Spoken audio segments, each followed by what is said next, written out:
Ew. Oof.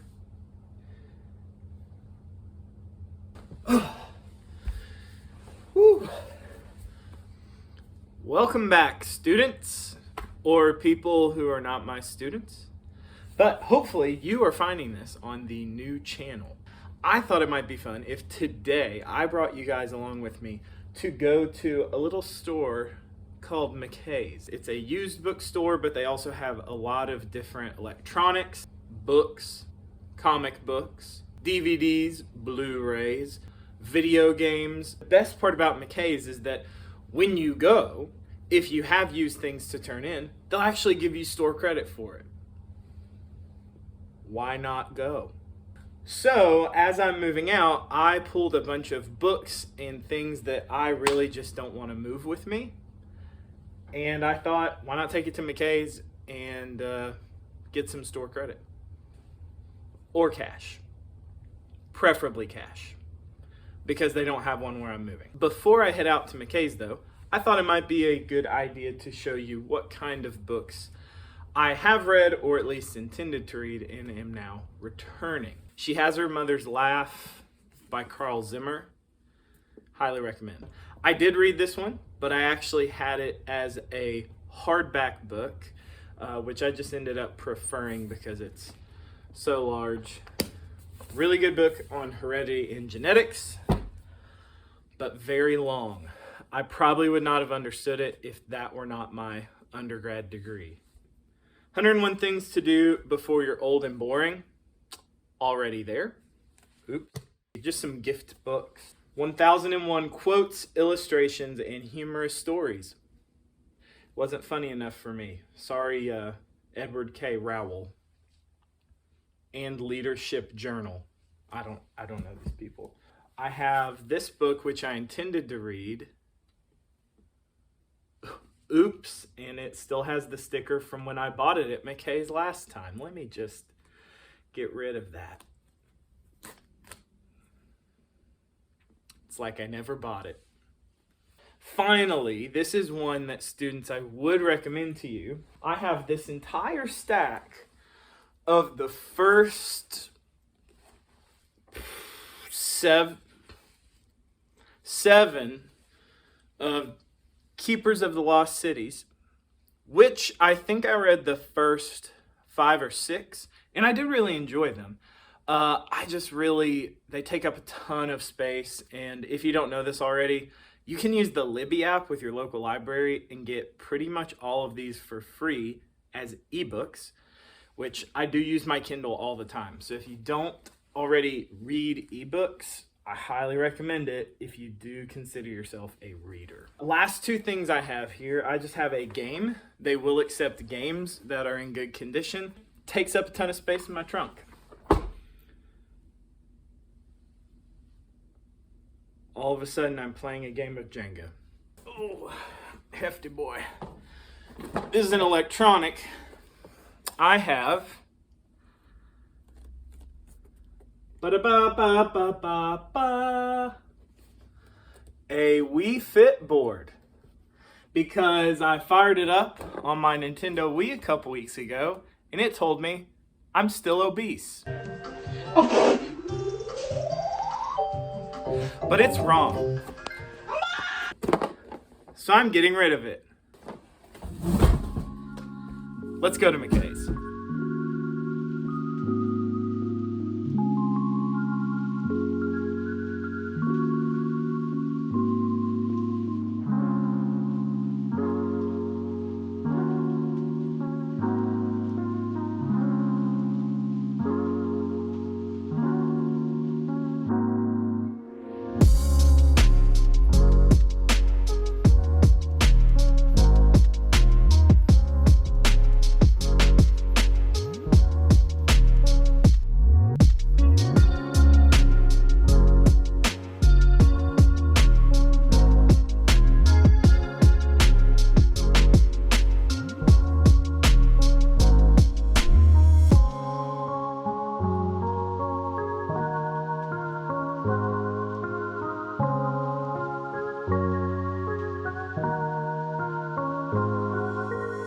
we are at McKays. Now, if you have never been to McKays before, when you want to give used items, you go up to the front, grab one of these bins, and then just fill it with whatever you got. And you can get, I think, 3 or 4 or 5 bins per day, which is not bad. I'm not gonna fill that much. Hopefully I only fill about 1.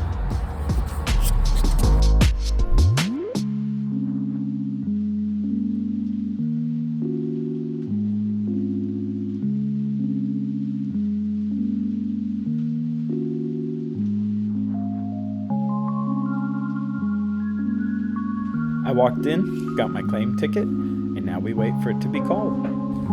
Okay guys, we are in McKays. Let's see what we can find.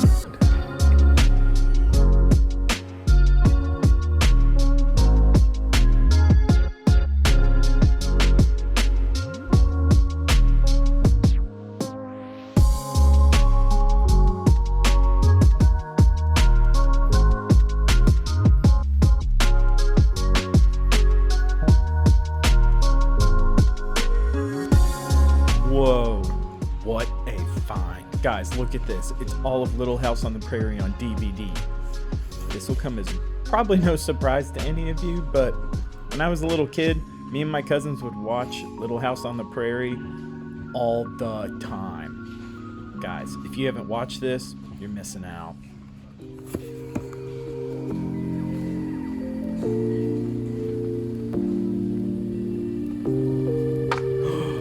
Okay, boys.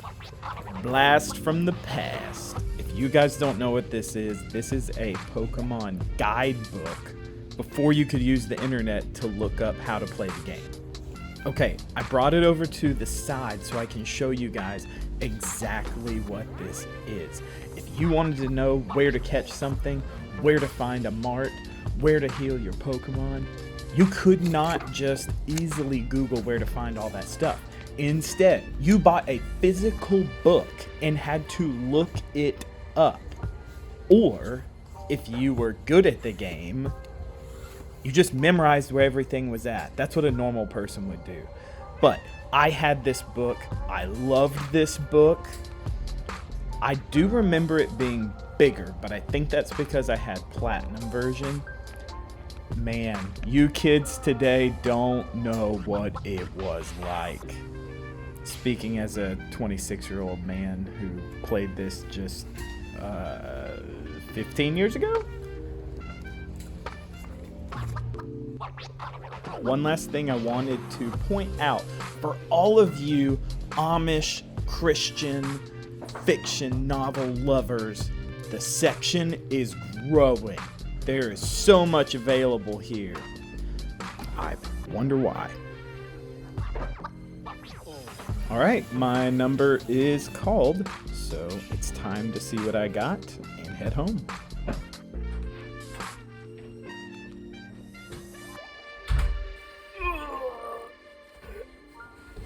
Okay. I'm back.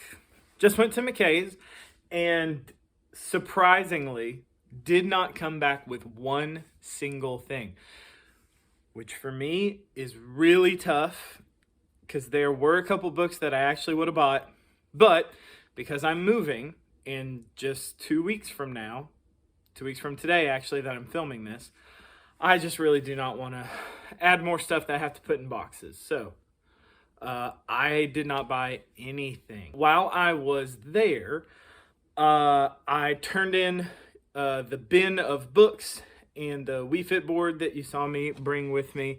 And when I went to turn those in, I gave them a valid ID that you have to provide, I guess, to prove that you're a human. And then they give you 2 options for the stuff that you brought in. They'll say, hey, do you want X amount of money in store credit, or would you rather just have cash? So for everything that I brought in today, I got $1.27 in store credit. No, I'm just kidding. I did not get $1.27 in store credit. I got $1.27 in store credit and It ended up being about $35 worth of books and electronics that I turned in.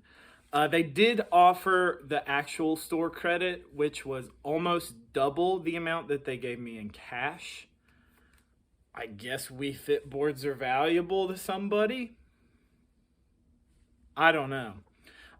Honestly, though, I probably will not use this. So, I don't know. I haven't thrown it away yet. If you want $1.27 in McKays store credit, hit me up in the comments, because honestly, you can have it. There's not one where I'm moving. While I was there, one thing that I decided to do is that while I was walking around the store, while I didn't want to buy anything, partially because I already own these, I did find a couple of books and book series that I really would recommend to any of you readers out there, especially middle grade readers, or maybe even young adults kind of my age who would want to get a little nostalgia going for their own childhood.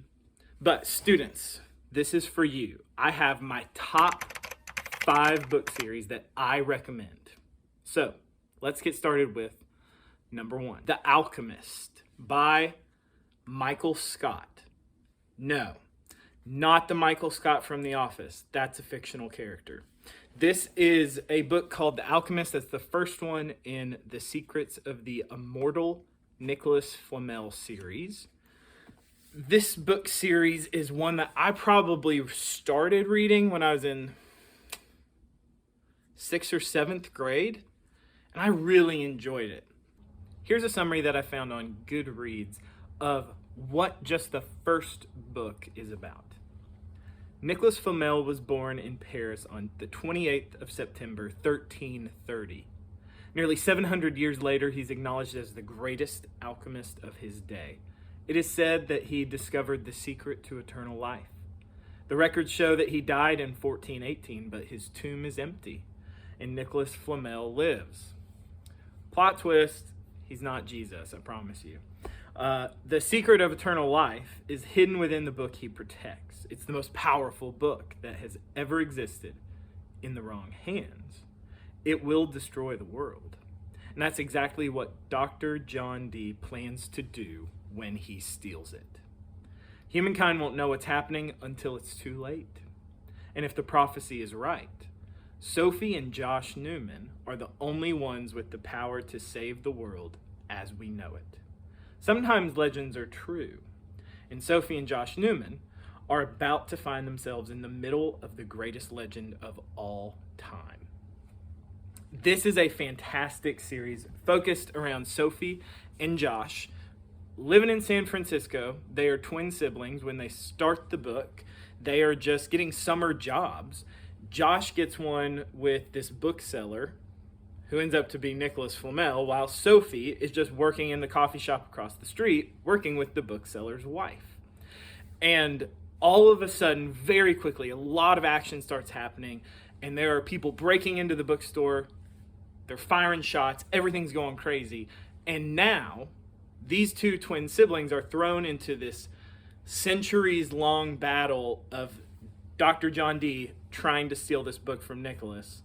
And the adventure only starts there. Tons of characters from mythology get introduced. Even characters from history come in as modern day characters, or modernish versions of the historical figure. And it ends up being a really good time. One great thing about this series is if you like travel, it's great for that, because pretty much every book takes place in a different major city or multiple cities. And I do think that the author does a good, I think he does a good job describing what it's like to live in these places and talking about the history of these places. If that sounds good to you, I highly recommend it. Also, there's like a ton of magic and it's really fun. Second series that I want to recommend to you guys is none other than Harry Potter. Okay, student readers, it blows my mind whenever I'm in class and I make a Harry Potter reference and you guys just go, huh? Read Harry Potter. it's part of history, I guess, at this point, but it's so good. It's so good. If you have not read these books, you've missed out on a huge opportunity. The characters are fantastic. The friendship that you have between Harry, Ron, and Hermione is so good as they are fighting against evil in general, well, against Voldemort as kind of the big bad of this story, as you find out really quick. But essentially, I don't even need to look up a summary for Harry Potter. Harry Potter is about this boy, Harry Potter, who is born with these magical abilities, but he gets this invitation to go to a magical school. And from that day, wait, no, I gotta back up.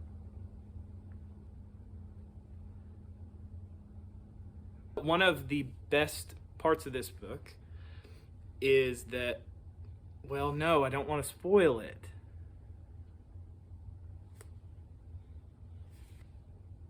It's hard to describe to somebody who's never read it before. It's just so good. And if you're too lazy to read the book, honestly, just watch the movies. They're excellent. Harry Potter is about a boy, Harry Potter, who, as a child, was orphaned at a very young age. Both of his parents were killed in some mysterious accident, and he's growing up with his family, the Dursleys, who are his aunt and his uncle, and then he has a cousin, Dudley, they're all just the worst people imaginable. But one day, he gets a letter where he's invited to attend this special magical school called Hogwarts. I think everybody knows up to this point what's going on. Through a turning of events, Harry ends up being able to go to this school, and it's there that he meets some of his best friends, Ron and Hermione. And the found family aspect that exists in this book series between those three, and specifically with Ron's family kind of adopting Harry into their own family throughout the whole series. Guys, it's just really good.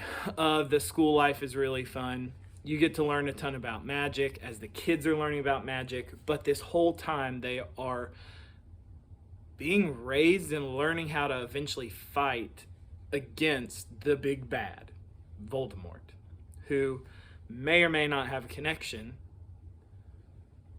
to the mysterious death of Harry's parents. Guys, it's just a great series. I'm doing a horrible job of describing it because I just have grown up with it, and to try to step back and describe it to somebody who's never read it before, which you should have read it by now. I don't care if you were born in 2010. You should have read it by now, or at least started it. Book recommendation 3. Kingdom Keepers.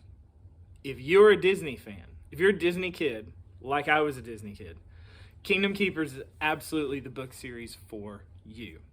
Kingdom Keepers is about our main character, Finn, who is selected to be one of a few kids who are going to be this virtual tour guide in Disney World. And one of the best things about this book as a Disney kid was that the whole series, the main setting, is in the parks of Disney World. And at night, something weird happens.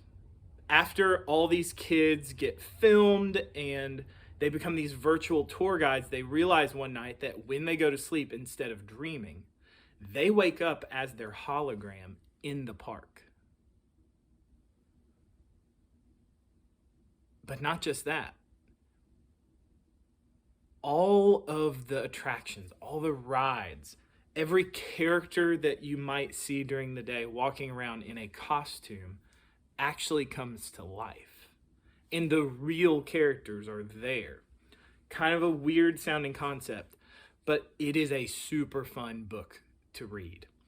One of the more fascinating things I actually learned from some of my students this year is they've gone back, the author, Ridley Pearson, has gone back and updated the series so that the setting of Disney World is more accurate to today than it was when he first wrote it back in, it was mid 2000s, I think, when the first book came out. But if you have not read Kingdom Keepers and you love Disney, you love the Disney parks, definitely worth a read, because it's a classic fight of good and evil between these kids and Disney villains. It's just fun. It's just fun. Book recommendation number 4. Septimus Heap. Oldie buddy goodie. Kind of like in the vein of magic, kind of similar magic as Harry Potter. Septimus Heap by Angie Sage is a 7-book series plus an additional 3 books that she added on as like a 7 years later trilogy, where the main character, Septimus Heap, similar to Harry Potter, is kind of orphaned as a baby, and he grows up not really knowing his true family. And at the same time, there's a young princess in the castle, which is kind of like what the city is called. It's just called the castle.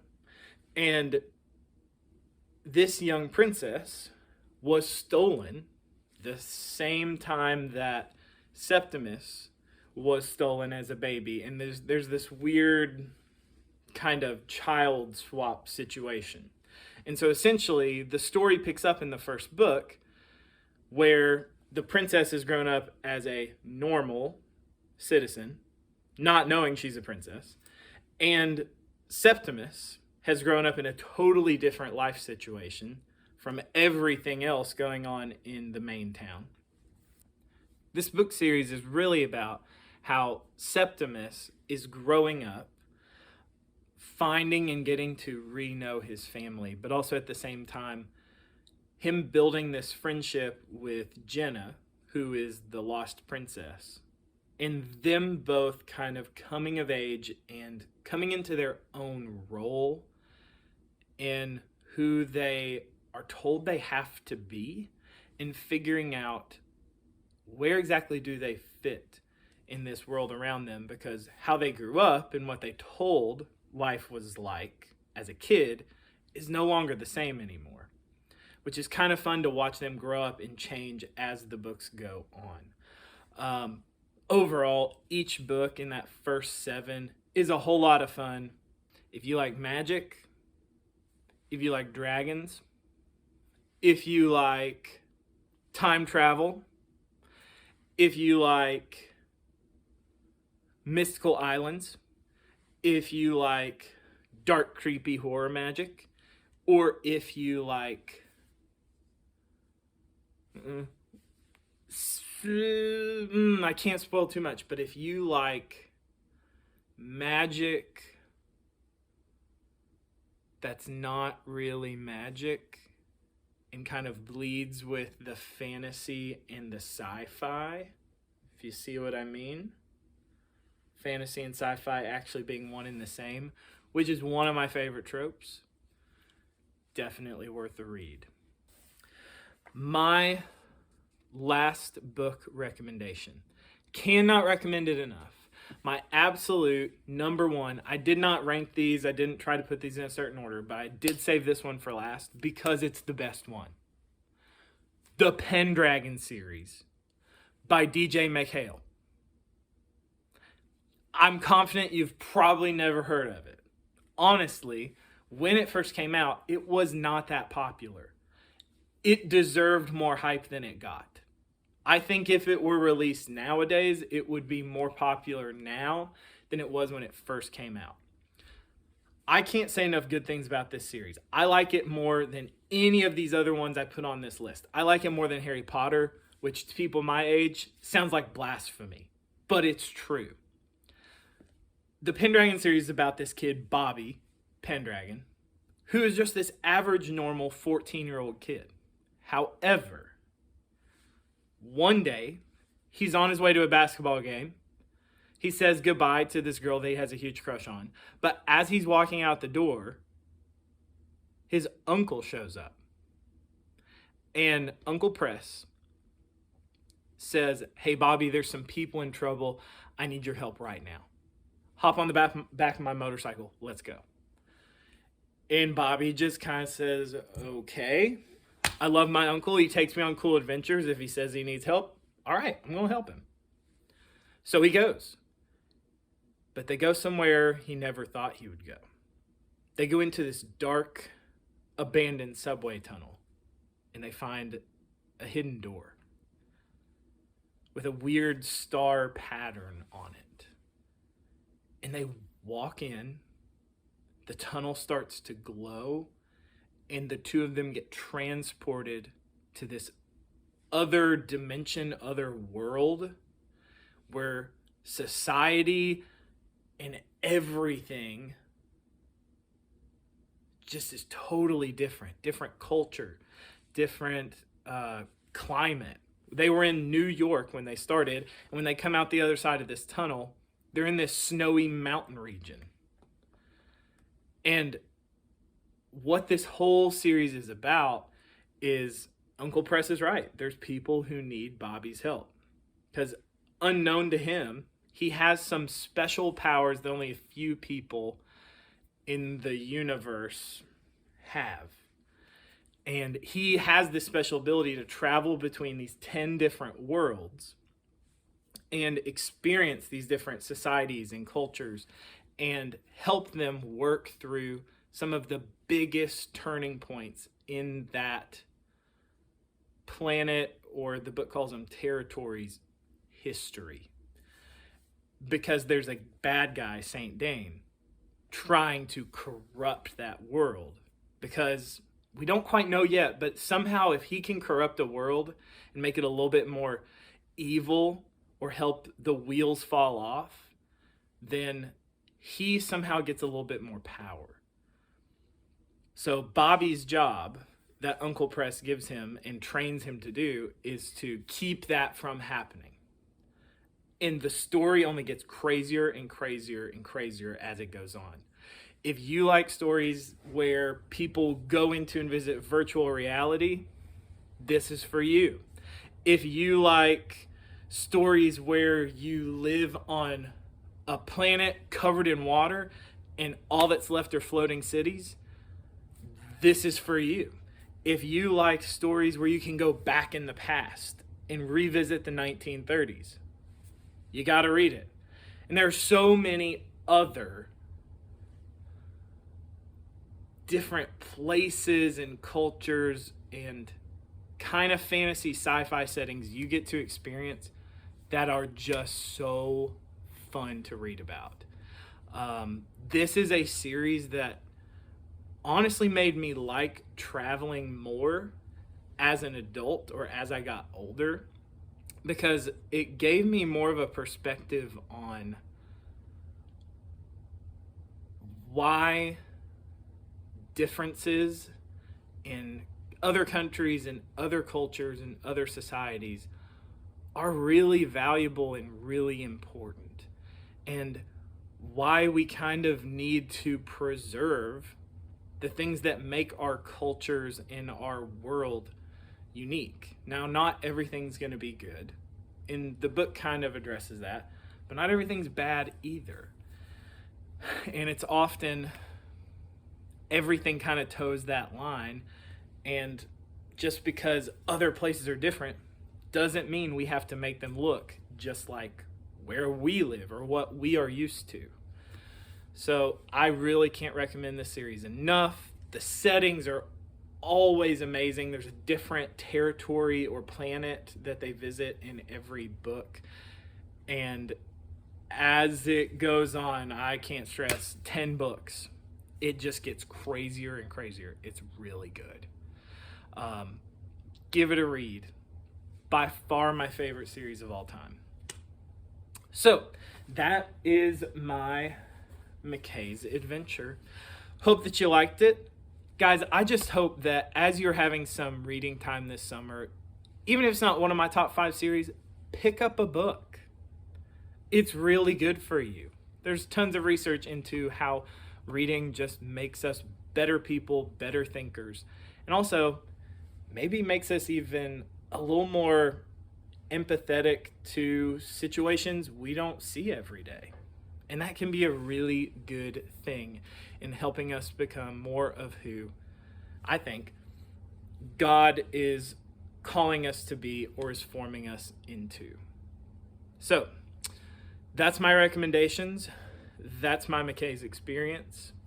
If you need to send me a message, you can now email me at themrcheryl@gmail.com. I will include that on my new channel where this video is going to be